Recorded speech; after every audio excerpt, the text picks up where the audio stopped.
20 കൊല്ലമായിട്ട് പാവറട്ടി പള്ളിയിൽ വെടിക്കെട്ട് നടന്ന അതിന്റെ ഉത്തരവാദിയാ അല്ലെ? ലൈസൻസി ആണോ താങ്കൾ? അല്ല പാവറട്ടി പള്ളി കമ്മിറ്റി പാവറട്ടി പള്ളി കമ്മിറ്റിയുടെ ആളാണ്. ഈ വെടിക്കെട്ട് നിരോധിക്കുക, അത് പള്ളിക്ക് മതമാണല്ലോ, അതെ. നിരോധിക്കണം എന്നുള്ള അഭിപ്രായമുള്ള ഒരുപാട് ആൾക്കാരുണ്ട്, ഈ ചേച്ചി ഉൾപ്പെടെ. അതെ. വെടിക്കെട്ട് നിരോധിക്കണമെന്ന് അഭിപ്രായമുള്ള ഒരു ഭാഗം ഉണ്ടാവണല്ലോ. വെടിക്കെട്ട് വേണം എന്നുള്ള അഭിപ്രായമുള്ള വേറൊരു ഭാഗമുണ്ട്, മെജോറിറ്റിയാണ്. ആഘോഷങ്ങൾക്ക് പകിട്ട് അല്ലെങ്കിൽ ആഘോഷങ്ങൾക്ക് ഈ ലോകത്ത് എവിടെയും, ലോകം എന്ന് പറയുമ്പോൾ ചില സ്ഥലങ്ങളിൽ ഉണ്ടായിന്ന് വരില്ല. അല്ല, അവിടെ ഞാൻ പറഞ്ഞറിയോ, ഒരു ചിലപ്പം മെജോറിറ്റിക്ക് വെടിക്കെട്ട് വേണമെന്നുള്ളതാണ്. ഇപ്പൊ പൂരം എടുത്താലും മെജോറിറ്റി, പക്ഷെ ഈ വേണിച്ചേട്ടനെ പോലുള്ള ജീവിക്കുന്ന സ്മാരകങ്ങളുണ്ട്. അദ്ദേഹം പറഞ്ഞ കാര്യങ്ങൾ വളരെ വേദനാജനകമാണ്. അദ്ദേഹത്തിന് 2016 പാടില്ല. 2016 പുറ്റിങ്ങിൽ അപകടം ഉണ്ടായപ്പോ വളരെ വ്യക്തമായിട്ട് ഈ സ്വാമി അടക്കമുള്ളവരെ എല്ലാവരും ചേർത്ത് വെച്ച് ഇതിനൊരു കമ്മീഷൻ ഉണ്ടായിരുന്നു. അപ്പൊ അത് തൃശ്ശൂർ കൂടെയും ഞാൻ ആ യോഗത്തിലൊക്കെ പങ്കെടുത്തുള്ളതാണ്.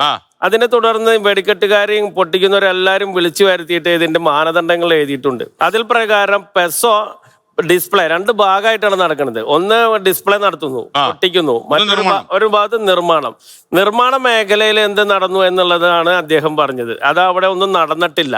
അതേസമയം ഡിസ്പ്ലേ മേഖലയിൽ ഒരുപാട് മാറ്റങ്ങൾ വന്നു. ഡിസ്പ്ലേ മേഖലയിൽ കത്തിക്കുന്ന സ്ഥലത്ത് വരെ ഓപ്പറേറ്റർ വേണം, അസിസ്റ്റന്റ് ഓപ്പറേറ്റർ വേണം, 100 ഡിസ്പ്ലേയുടെ ദൂരപരിധിയൊക്കെ പാലിക്കുന്നുണ്ട്. അത് ബാരിക്കേഡ് വെക്കണം. അപ്പൊ ഓരോ വെടിക്കെട്ട് കഴിയുമ്പോൾ അതിന്റെ അവലോകനം നടത്തി ഞങ്ങളൊക്കെ അത് പാലിക്കപ്പെടുകയാണ് ചെയ്യുന്നത്. അതുകൊണ്ട് അപകടങ്ങളൊക്കെ ഈ 10 വർഷക്കാലം, ഈ 2016 ശേഷം ഒരു അപകടം ഡിസ്പ്ലേയിലില്ല. അത് എത്രമാത്രം പാലിക്കപ്പെട്ടു ഈ നിർമ്മാണ മേഖലയിൽ നിന്ന് നമുക്ക് വ്യക്തമല്ല. അതാണ് അദ്ദേഹം പറഞ്ഞത്. അതിനുവേണ്ടി ഗവൺമെന്റ് സപ്പോർട്ട് ചെയ്തിട്ടില്ല. അതുപോലെ അദ്ദേഹത്തിന്റെ ഈ അപകടം ഉണ്ടാകുന്ന സ്ഥലത്ത് പോലും ഈ 100 മീറ്ററോ അല്ലെങ്കിൽ ഒരു കാര്യങ്ങൾ അവിടെ പാലിക്കപ്പെട്ടു. വ്യക്തിപരമായി താങ്കളുടെ അഭിപ്രായം എന്താ ഈ വെടിക്കെട്ട് നിരോധിക്കുന്നതിനെ കുറിച്ച്? വെടിക്കെട്ട് എന്തായാലും വേണം. ആചാരങ്ങളെ ഭാഗം പെരുന്നാളായാലും പള്ളി പെരുന്നാളായാലും തൃശ്ശൂർ പൂരമായാലും നമുക്ക് നിർബന്ധമായിട്ടും വെടിക്കെട്ട് വേണം.